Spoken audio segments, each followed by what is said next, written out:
Magandang araw mga viewers, samahan niyo po ako ngayon. Iti-tripping po natin kayo ngayon dito sa Elisa Homes, yung pinakamalapit na mura sa Metro Manila po. Tara, tripping tayo.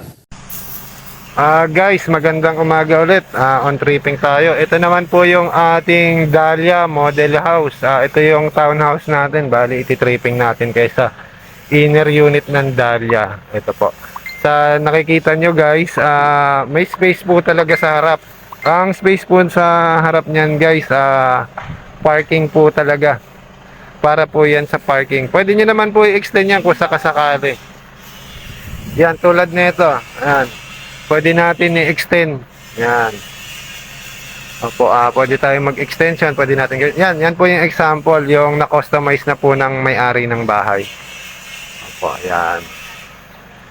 Yan guys, pasok tayo sa loob guys para makita nyo. Ito may bibi nga rito guys. Hi bibi, what's up? Nakatabi pa mo. Bali, ang ating townhouse po ay complete turnover tiles. Then, same pa rin po, basta St. Phyllis po, customize po ang loob. Pwede nyo po i-customize ang color ng wall. Then, customize ang types. Ito, maganda yung types na ito guys. May rosas pa yung tiles. Then, ito po yung CR. Bali, kinostomize to. Nilabas yung CR. Ito po yung ating CR. Nilabas ng may-ari. Ayan.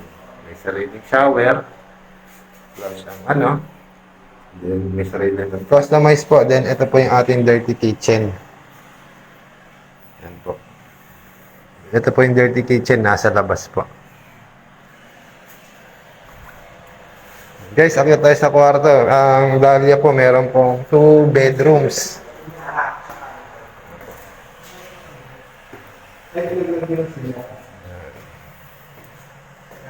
Pero walang CR to sir Ito yung master.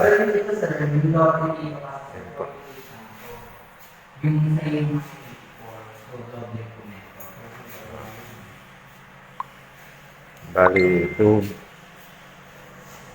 2 bedrooms lang tayo, guys.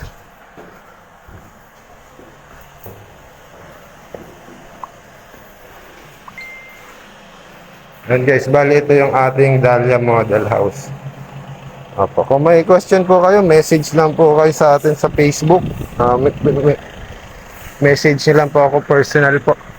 Yan. Ito po ang ating Dahlia. Okay, maraming salamat guys. Thank you for watching. Opo. Titingin pa tayo ng ibang model house kung kaya pa ng oras po. Maraming salamat po sa panonood. Kung meron po kayong katanungan, huwag po kayong mahihiyang mag-comment dito sa comment section sa baba o mag-personal message po sa aming Facebook page account. Maraming salamat po. Sana matulungan po namin kayo magkaroon ng sariling bahay.